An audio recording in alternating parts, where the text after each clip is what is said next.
I won't quote it quite right because I don't know the words, but year by year, we can build our walls, build our fences, our moats, and cut ourselves off.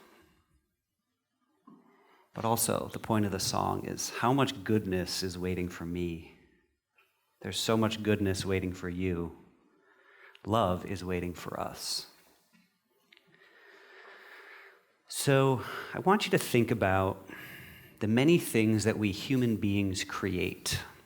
They don't exist in nature, but we create them. First in our minds, and then we create them physically. And one of those is boundaries. Now, most things that humans create serve some purpose.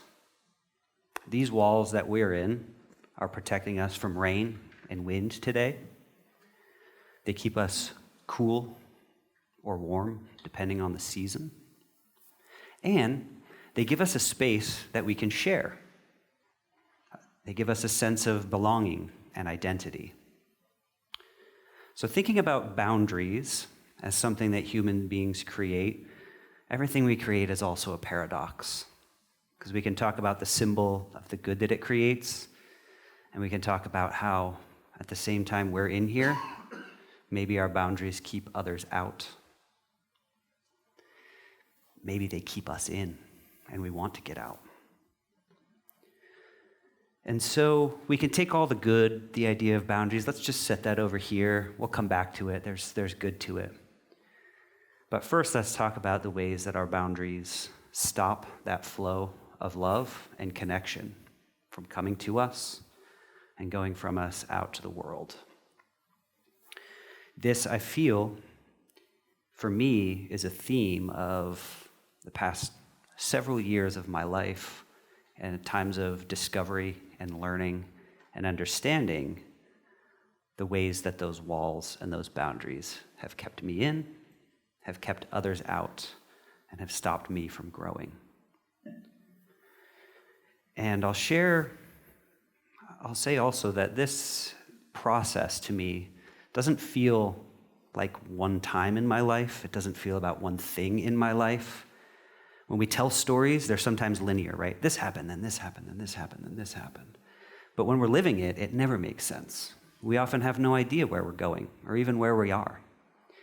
And so stories don't make sense. Also, as we move forward through life, we think back and we reinterpret our past experiences. So something that happened is different now when we reinterpret it. So I see this as a theme throughout my life, grappling with the topic of religion, social issues, identity, politics, economics, all about the things, those boundaries that were created before any of us were here, that we were born into, that were given to us. Here, this is who you are, this is where you fit in, this is who you are, and we grow up not knowing that we can even question that. So some of the thinking here comes from and relates to experiences within religion, but I see all of life as a spiritual journey. I don't see it as work and school and church and all of that. And this process happens over and over and over. And if you saw the title, it's when the walls begin to crumble. When the walls around us begin to crumble. I'm going to share a quote from a book that I've been reading. There are 3 kids in this book, and they are running away from this evil guy, this big monster of a man who's trying to capture them. And they're running through these towns, and they finally make it to the safe place. There's the evil guy, and then there's the hero guy who's safe, locked up in this cathedral. And they finally make it to this guy. And they're there, and they close the door, and they bar the door. And they're like, oh, we made it, right? And then big giant guy starts pounding on the door, and it's pounding, and it's shaking the door, and they're afraid because he's going to get in through the door, and there's no other way out. And then the hero sits, and he's talking to them, and the way he's talking, they actually realize that it's the other way around. That this guy was trying to catch up with them, to stop them from getting to them, and there's this moment of looking at the door, and now we're like, I want him to break down the door because now we're in danger. And this is what it says. Inside of her, grand castles of comprehension, models of the world as she understood it, shivered. She could not decide whether to let them crumble or to try desperately to save them. When the things that we thought were protecting us, were giving us purpose, actually turn out to be harming us and holding us in. Have you ever felt that way? So I'll share a little bit about what it feels like, because again, she says, should I let it crumble or try desperately to save those ideas, the mental barriers, the mental ways that we make sense of things, to finally realize, hey, this idea no longer serves me, but this is all that I know. I don't know what's out here. So what's it like then to stand on the precipice of darkness? So I imagine if I'm standing here and everything in front of me, I can't see you, it's dark. And I don't know what's out there. And I want us also to think, in this case, think of darkness not as something to be afraid of. Darkness, quite simply, is when we don't know what's out there. And over time, we've come to fear that, sometimes with good reason.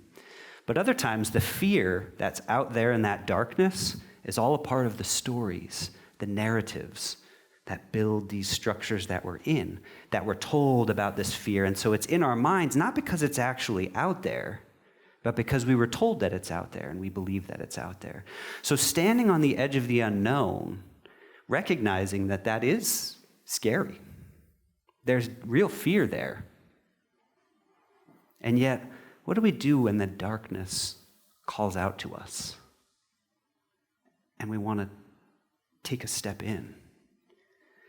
Because we know what this is going to get us.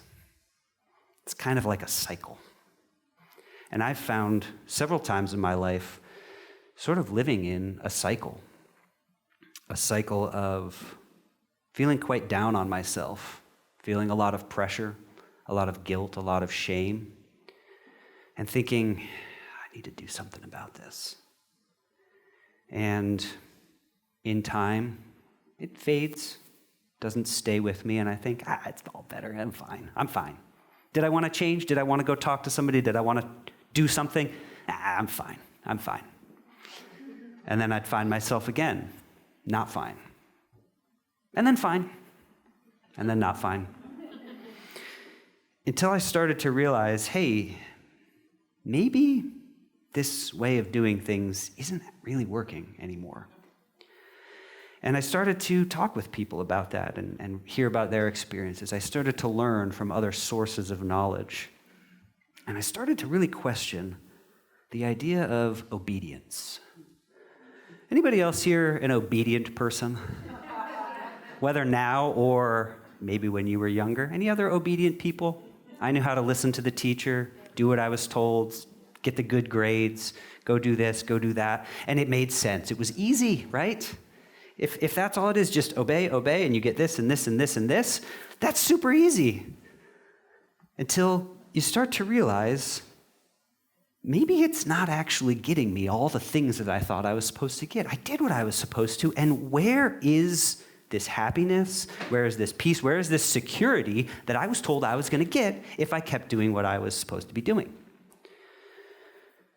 But oh boy, if you're an obedient soul, it can be hard to question the foundations of that. How did my sense of self and my worth and my identity get so wrapped up in all of this? And where am I going to go? So as I started to learn and I started to open my eyes, I started to feel excitement about learning new things, about a new journey, which was great. I love excitement. I love energy, right? And I want to explore that. And yet, when you face these stories and narratives, you come into conflict in the places that you're at, conflict within yourself, sometimes conflict with other people, because it no longer works for you. I was told once that you feel uncomfortable sometimes because you can no longer fit into a box that you have outgrown. Now, this little box here might have worked for me for some time, and I started to grow out. And every time I try or somebody else tries to push me back in it, there's conflict. And it's very uncomfortable because the box is too small and I have outgrown it. So I felt excitement about newness. I felt more confident in myself. I felt better in relationships, slowly, very gradually. It was not an instant, I have no fear. And at times in my life when I've really been disconnected from myself, I don't know it at the time, but there's this period of time gaining and being more miserable, finally realizing I'm miserable. I've realized that during those times, music was not in my life. And it's oftentimes not a conscious choice, but when I start finding music or listening to music, that teaches me something. Whether it's old music I already know, discovering new music, but I listen and I feel it, and I really, really connect to some music. And so throughout this process, I understood more music. And I'm going to share a little bit of it. Not yet, well, it could be a few minutes, but yeah. So as I felt on this precipice of the unknown, and I would tap my foot in and go back, and I've been told all sorts of things about this. I've been told stories about people who went there before. It's a slippery slope, right? It's the devil saying, come on out, and then I'm going to slip, and I'm going to fall, and I'm going to lose everything, because I still have a lot of good in my life. I have wonderful things. I don't want to lose all that. I just don't want to stay in this box. And so I step just a little bit, and I come back, and I want to know the future. Where am I supposed to go? What am I supposed to do? I'm supposed to know who's going to shine this light. And I had learned over time what the voice of God was, or at least how that spoke to me. And that taught me throughout my life. And then I started to hear that voice out there in the unknown.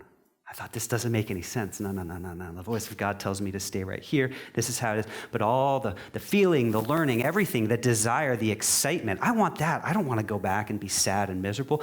And so I hear the voice of God calling me from out there, and I think, hold up, this doesn't make any sense. I don't know how to do that. And if you imagine, is anybody else scared of heights? Okay, if I'm standing here, it's what, a foot, doesn't matter. If this is 100 feet, I would instantly fall backwards and grasp onto something, right? Because I have this fear that somehow the wind's gonna blow me off the edge. So when we're used to having something to hold on to, we panic, right?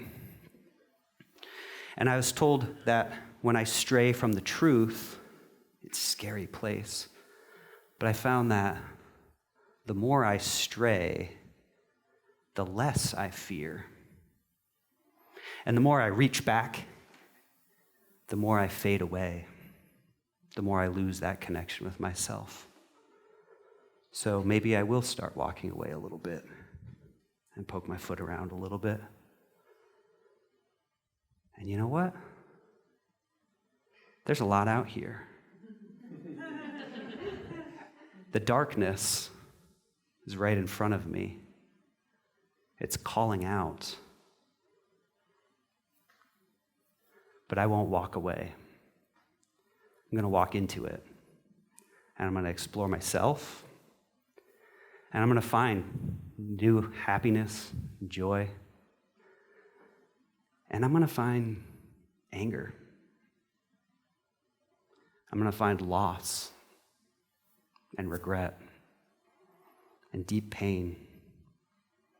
But I'm not going to walk away because I know what's back there, and I'm not going to go back there.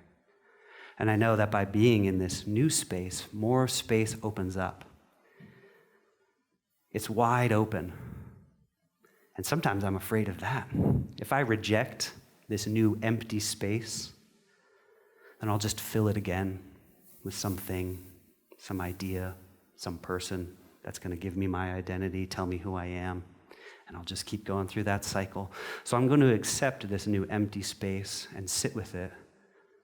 Allow myself to explore that pain, but also explore the joy.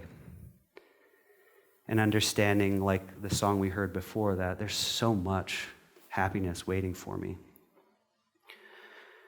And understanding that a lot of those feelings are really a process of grief, sadness, trying to get back what we've lost, anger at things, people, ideas, self.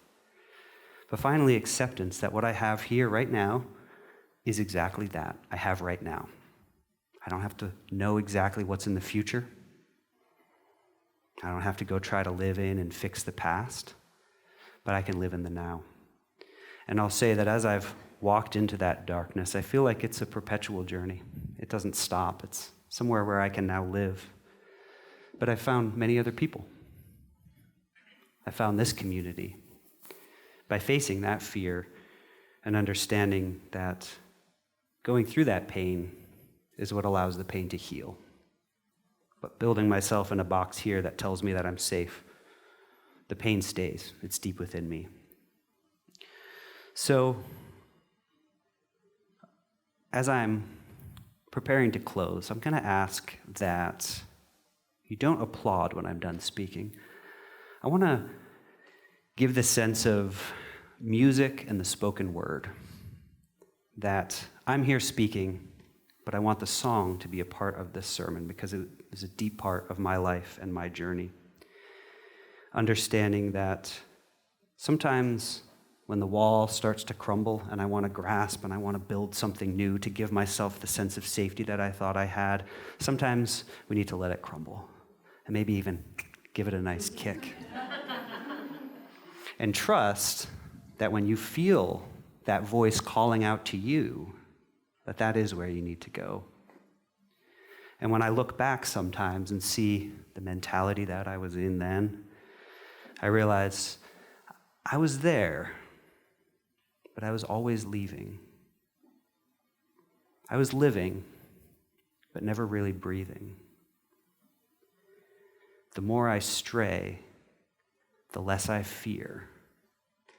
The more I reach, the more I fade away. The darkness right in front of me, it's calling out, and I won't walk away. Hi. If this video has inspired you, opened your heart, expanded your consciousness, filled you with hope, empowered you in some way, we encourage you to support what we offer here at Unity Center of Peace by making your donation now. And thank you.